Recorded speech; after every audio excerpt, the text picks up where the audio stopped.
Le 7 septembre 2025, tout bascule au Burkina Faso au pied du Somme Gandé.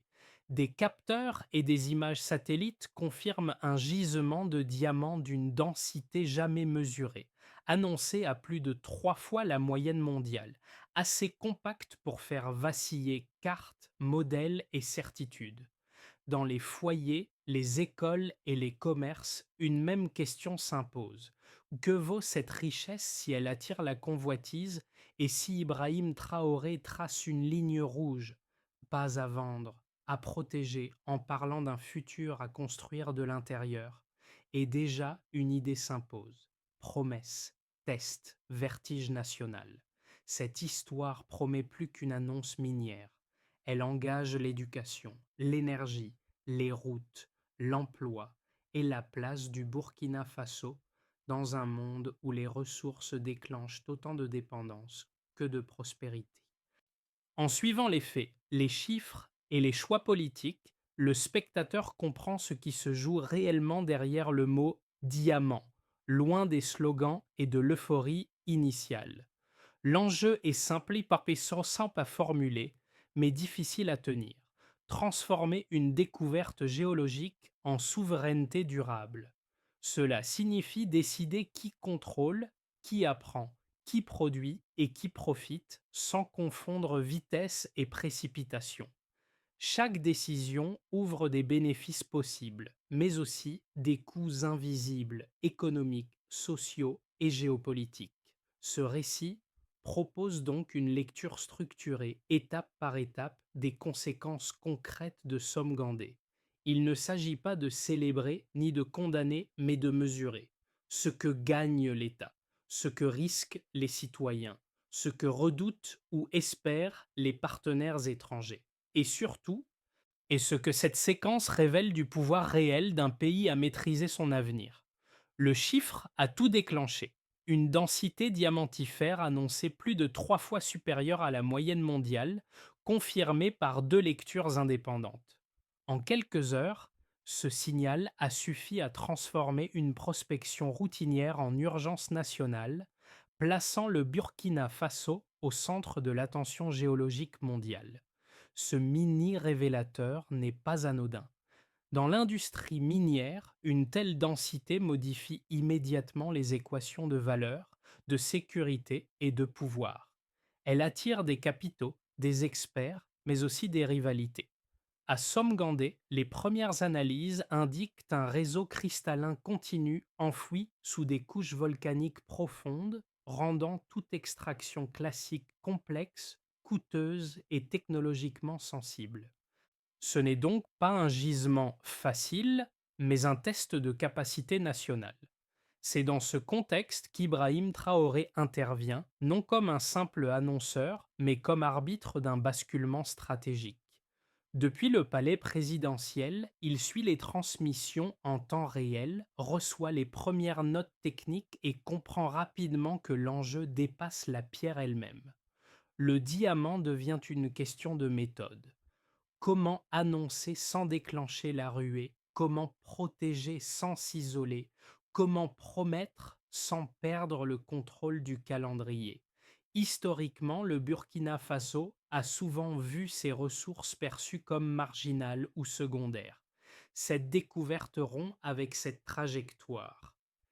Elle oblige l'État à passer d'une logique de gestion de rareté à une logique de gestion d'abondance potentielle, tout en évitant la malédiction des ressources bien documentée dans d'autres régions. Le contexte international renforce cette pression. Les marchés observent, les chancelleries comparent, les partenaires évaluent leur position. Dans le pays, l'effet est immédiat. Les médias nationaux parlent de prospérité possible plutôt que de crise. Les radios reprennent une même formule, le diamant du peuple.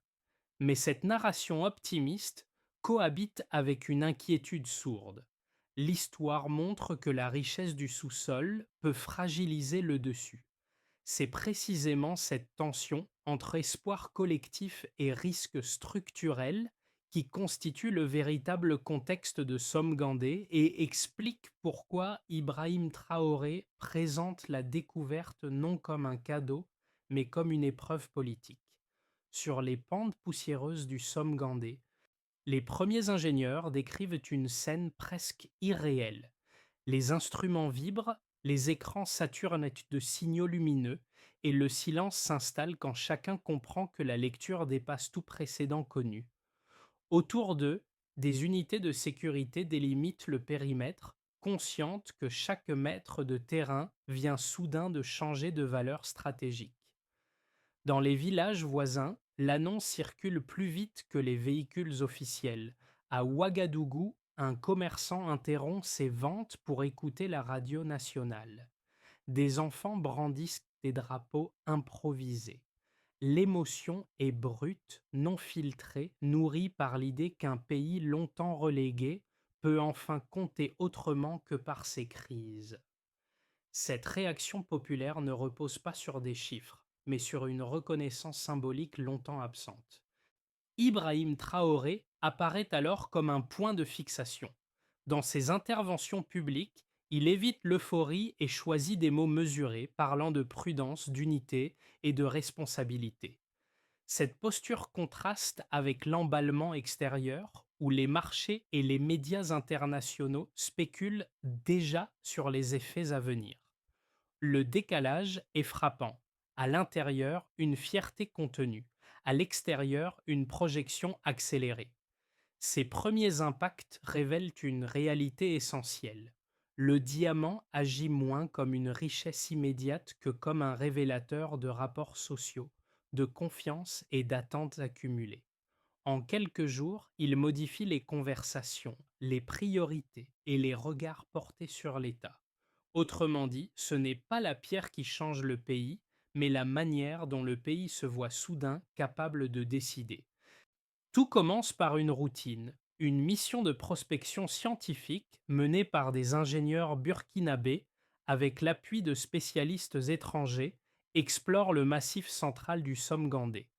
Rien n'indique alors un basculement historique. Les drones relèvent des anomalies, les capteurs enregistrent des signaux inhabituels, mais l'hypothèse dominante reste celle d'une interférence technique. Dans un premier temps, les données sont mises de côté, jugées trop extrêmes pour être fiables. Puis vient la confirmation. Un second satellite recoupe les lectures initiales.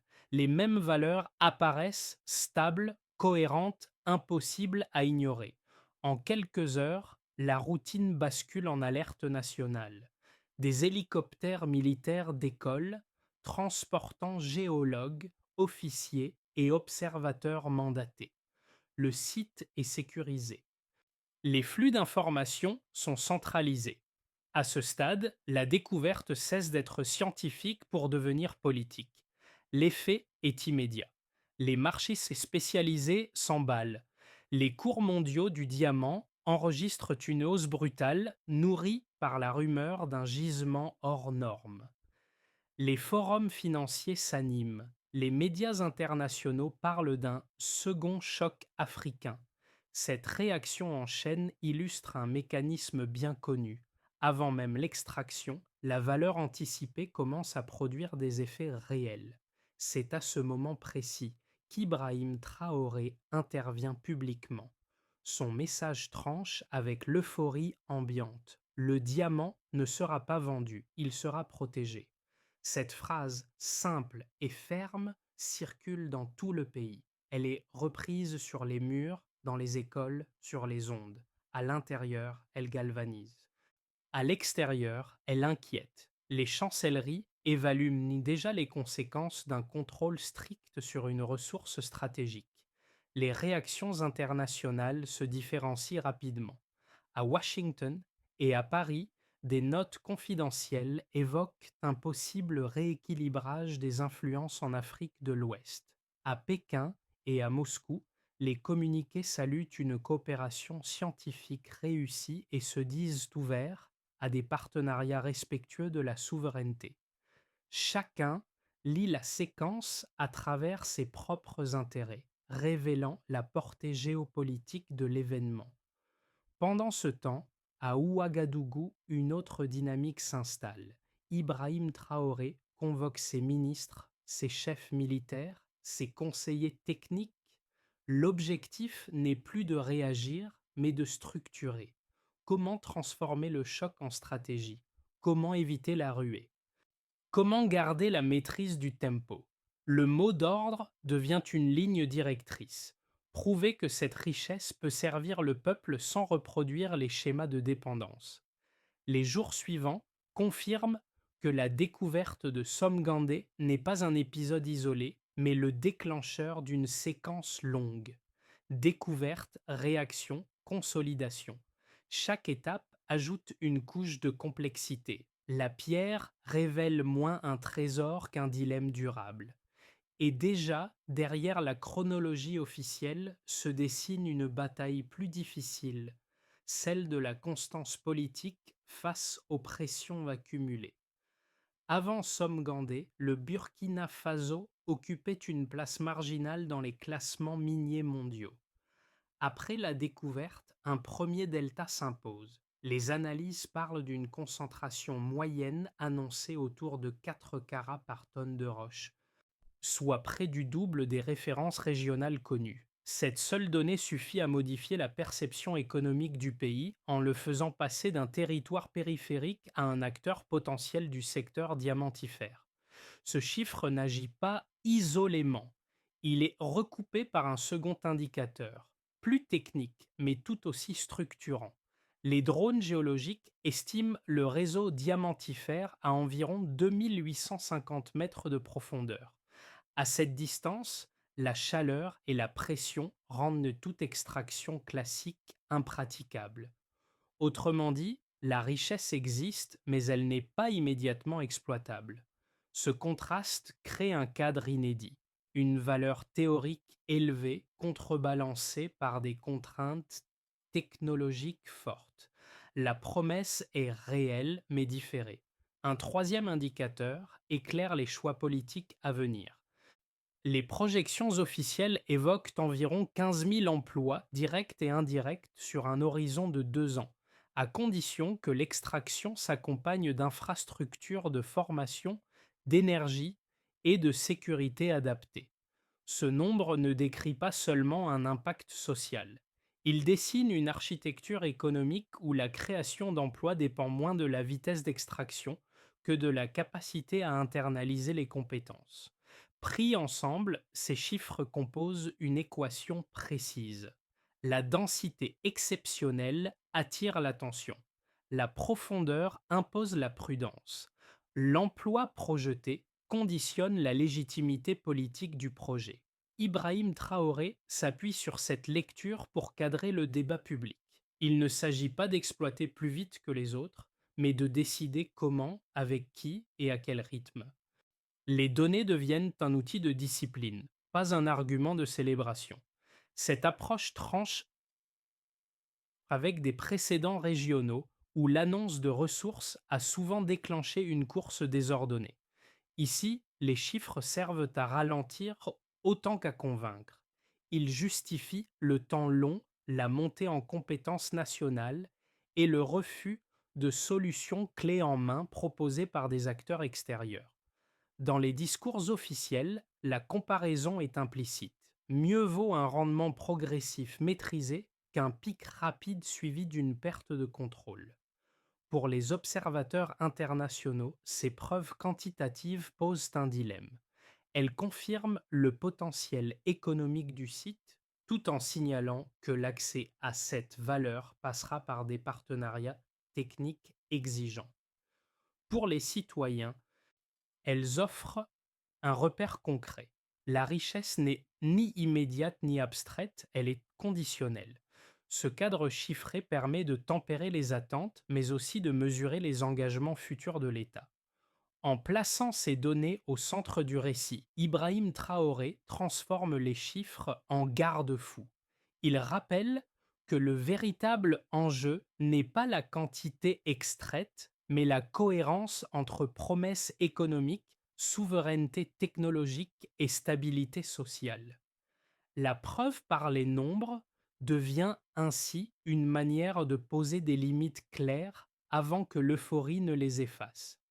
Deux lectures opposées structurent désormais le débat autour de Somgandé. La première, favorable à la ligne présidentielle, soutient que la discipline affichée protège le pays d'une trajectoire connue. Selon cette lecture, refuser la vente immédiate et ralentir l'exploitation permet d'éviter la capture de la valeur par des acteurs extérieurs mieux équipés. Les partisans de cette approche rappellent que la profondeur du gisement impose de toute façon un calendrier long, rendant cohérente une stratégie fondée sur la formation locale, la montée en compétences et la transparence progressive des données. Un second argument du même camp insiste sur l'effet de signal. En posant des règles strictes dès l'annonce, Ibrahim Traoré envoie un message clair. L'accès à la ressource passe par le respect de la souveraineté nationale. Cette posture, selon eux, renforce la position de négociation du Burkina Faso.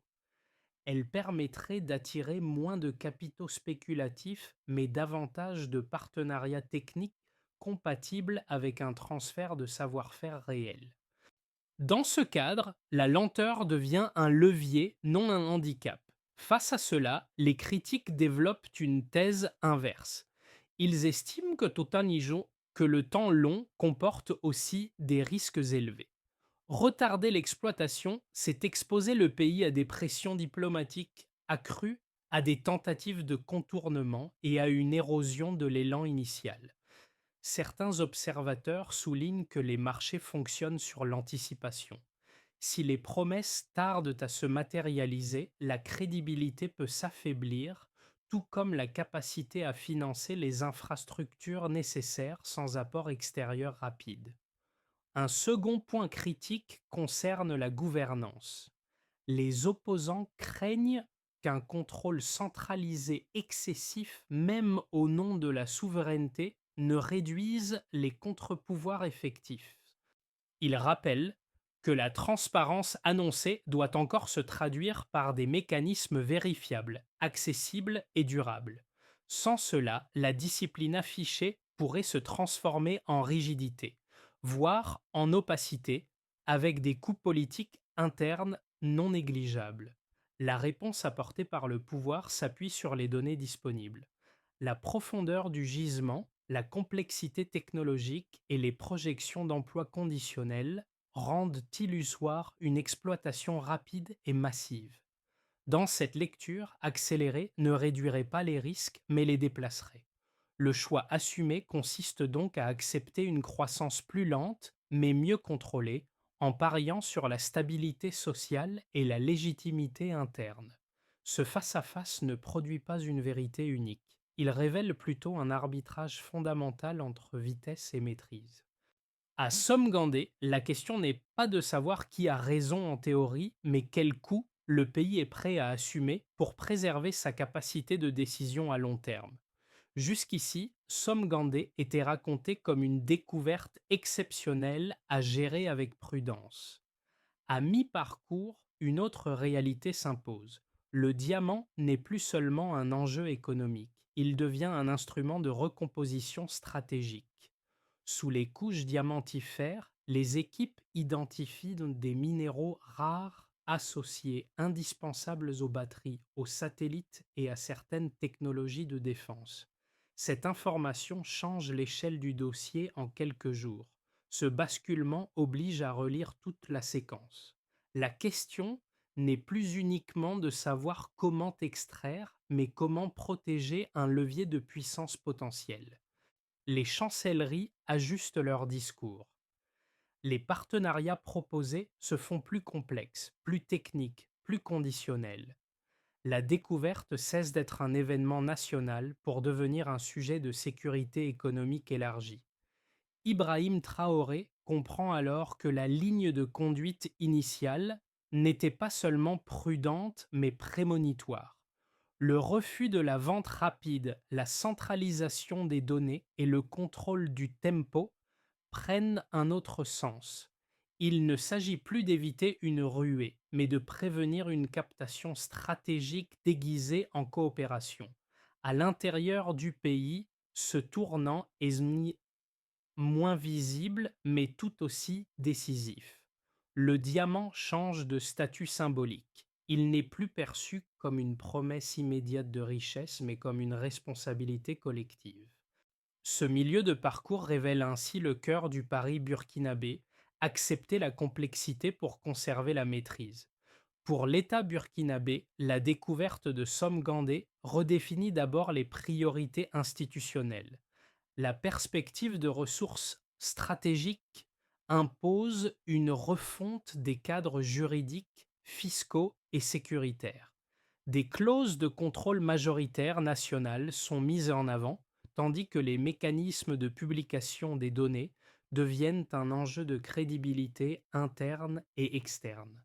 Pour Ibrahim Traoré, l'enjeu est clair: prouver que l'autorité publique peut encadrer une richesse sans la confisquer ni la diluer sous la pression des intérêts concurrents.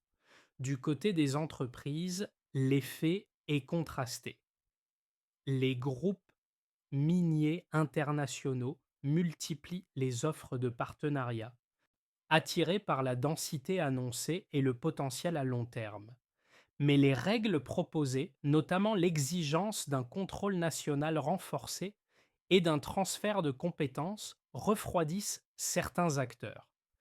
À l'inverse, des entreprises africaines et régionales y voient une opportunité rare d'entrer dans une chaîne de valeur stratégique sur des bases plus équilibrées.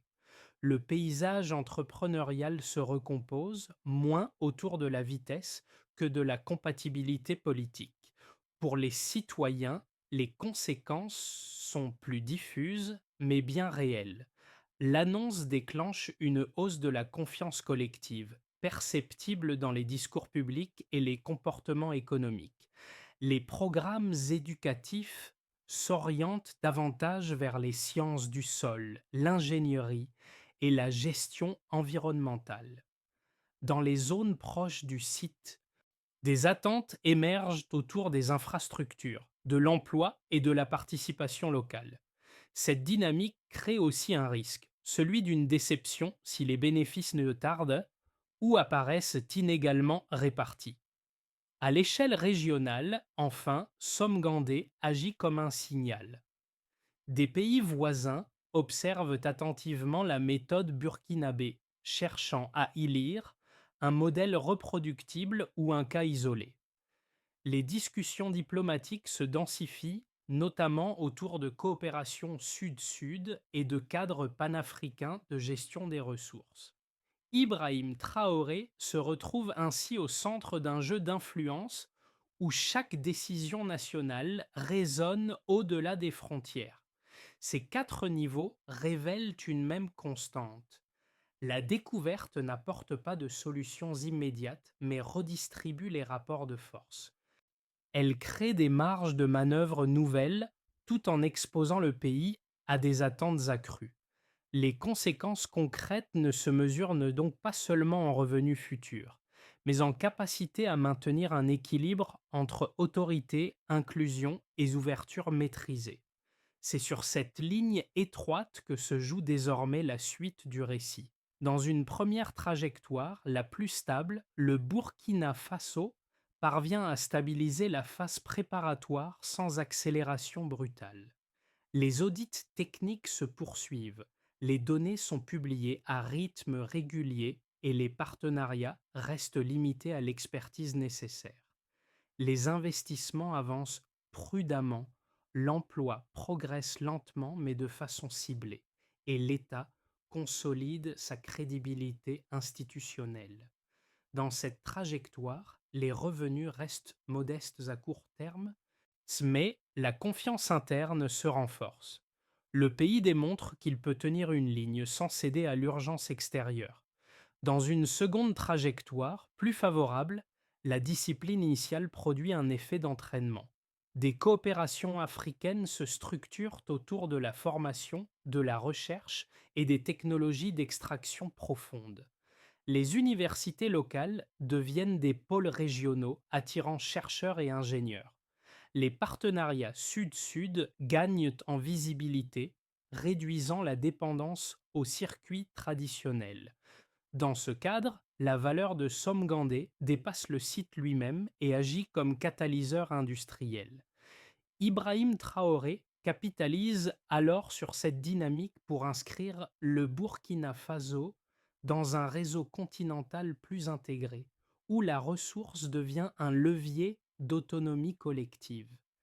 Dans une troisième trajectoire, plus sombre, les tensions géopolitiques s'intensifient autour des ressources stratégiques. Des pressions diplomatiques se multiplient, tandis que des acteurs opportunistes cherchent à exploiter les divisions internes. Les retards techniques alimentent la frustration sociale et les attentes non satisfaites fragilisent la cohésion. Dans ce cas, la richesse potentielle se transforme en fardeau politique. La lenteur, initialement choisie comme protection, est alors perçue comme une incapacité ouvrant la voie à des concessions mal maîtrisées. Ces trois trajectoires ne sont pas des prédictions, mais des cadres de lecture. Elles montrent que l'avenir ne dépend pas uniquement de la géologie, mais de la constance des décisions. La variable décisive reste la capacité à maintenir les mêmes principes sous pression: transparence, formation, contrôle du tempo. Si ces piliers tiennent, même un scénario modeste peut produire des gains durables. S'ils cèdent, même l'abondance devient instable. Ce passage par les scénarios invite à une posture intellectuelle claire. Il ne s'agit pas de choisir l'issue la plus séduisante, mais de reconnaître que chaque option implique des renoncements. À Somgandé, penser l'avenir revient moins à espérer un miracle qu'à accepter une responsabilité prolongée. Pour le spectateur, Somgandé cesse ici d'être une affaire lointaine de géologues ou de diplomates. Les choix opérés se traduisent par des effets concrets sur des trajectoires ordinaires. Dans les familles, l'orientation scolaire devient un sujet stratégique. Les filières scientifiques, longtemps perçues comme risquées ou sans débouchés locaux, gagnent en légitimité. La perspective d'emploi qualifié ancre l'idée que l'avenir peut se construire sans départ forcé. Pour les travailleurs et les petits entrepreneurs, l'impact se lit dans le temps long. Les chantiers d'infrastructure, l'énergie locale et les services associés créent des opportunités indirectes. Elles ne sont ni immédiates ni garanties, mais elles redéfinissent l'horizon des possibles. L'économie du quotidien s'adapte, parfois avec prudence, parfois avec espoir, à une promesse conditionnelle plutôt qu'à un revenu soudain. Du côté des jeunes diplômés, la séquence agit comme un signal de rétention. La formation technique, la recherche appliquée et la gestion environnementale deviennent des compétences valorisées sur place. Cette reconnaissance modifie un calcul intime: rester pour apprendre et contribuer, ou partir pour sécuriser un revenu. La réponse n'est pas uniforme, mais la question se pose désormais autrement. Pour les citoyens engagés, enfin, Somgandé introduit une responsabilité nouvelle. La transparence annoncée n'a de sens que si elle est utilisée. Consulter des données, demander des comptes, participer à des audits locaux deviennent des gestes civiques concrets.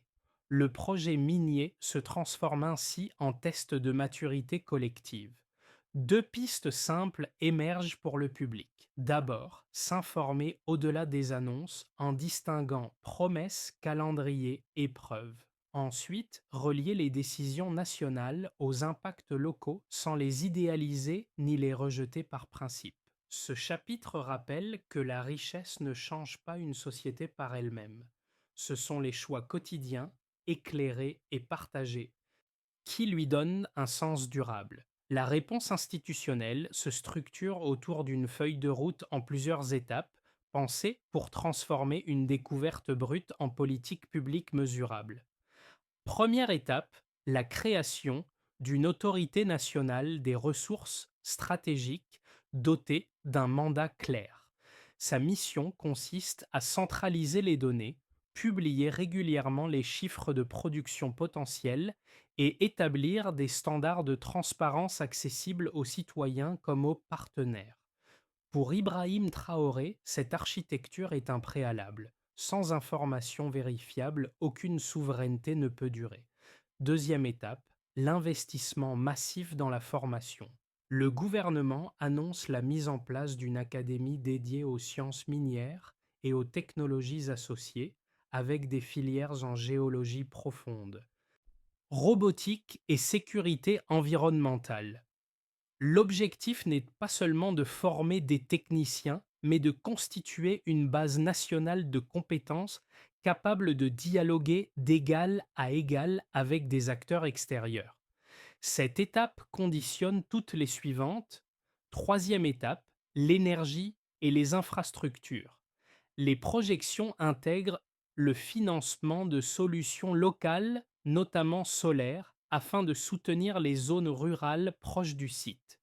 L'idée est simple. Si la richesse vient du sol, ses bénéfices doivent d'abord se voir à la surface.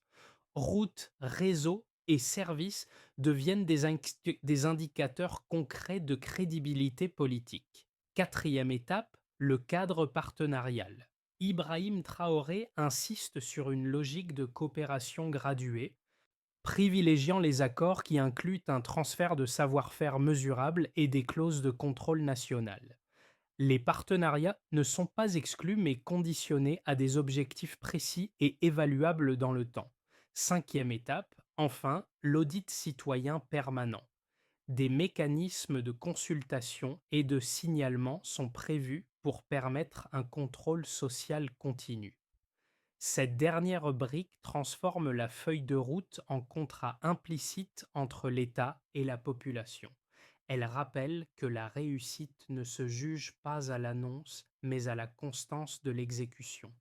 Au somme Gandé, la poussière retombe, mais les gestes restent. Les ingénieurs rangent leurs instruments à la tombée du jour. Les soldats maintiennent le périmètre. Et le site retrouve un silence presque solennel. Cette scène, déjà aperçue au début, prend un autre sens après le chemin parcouru. Ce n'est plus l'instant de la découverte, mais celui de la continuité. La valeur du diamant ne se mesure plus à l'éclat de l'annonce, mais à la discipline quotidienne qui suit. Ibrahim Traoré revient alors comme un fil conducteur discret. Pas de triomphe affiché, pas de promesse démesurée, seulement une idée répétée avec constance. Ce qui est en jeu dépasse la pierre. Dans les villages proches, l'attente s'est transformée en vigilance. Les habitants savent que l'histoire peut basculer à nouveau, dans un sens ou dans l'autre. Cette lucidité collective devient une force silencieuse. Le motif du somme Gandé agit comme un miroir. Il renvoie au pays l'image de ce qu'il peut devenir s'il tient ses principes, mais aussi de ce qu'il risque de perdre s'il les abandonne. La richesse n'est plus une fin, mais un test de maturité. Chaque décision future rappellera cette première nuit où les écrans se sont saturés de signaux. Et au fond, une phrase résume tout. La dignité se construit, elle ne s'extrait pas. Dans cette conclusion, l'émotion ne vient pas de l'euphorie, mais de la retenue. Elle réside dans la conscience que l'avenir reste ouvert, exigeant et profondément humain. Cette histoire ne se referme pas avec une conclusion nette, mais avec une invitation implicite. Somme Gandé n'est pas seulement un site minier, ni même un tournant politique. C'est un récit en construction, dont la suite dépend autant des décisions institutionnelles que de l'attention collective portée à leur mise en œuvre. Observer, comprendre, questionner deviennent des formes d'engagement accessibles, même à distance. Pour le public extérieur, ce cas invite à dépasser les réflexes habituels. Plutôt que de réduire le Burkina Faso à un symbole ou à une exception, il s'agit d'en suivre les choix concrets, dans leur durée. Les ressources naturelles ne parlent jamais d'elles-mêmes. Elles prennent sens à travers les règles, les compromis et les responsabilités qu'elles imposent. Regarder ce processus avec nuance, c'est déjà refuser les récits simplistes. Pour celles et ceux qui suivent Cette histoire depuis l'intérieur, la participation ne passe pas nécessairement par de grands gestes. Elle commence par l'exigence de cohérence, la vigilance face aux écarts et la transmission d'une mémoire collective. Une richesse maîtrisée ne se protège pas seulement par des lois, mais par une culture du questionnement. Alors, au terme de ce parcours, une question demeure ouverte volontairement. Et face à cette lumière venue du sous-sol, que choisit-on de voir? Une promesse à consommer ou une responsabilité à partager?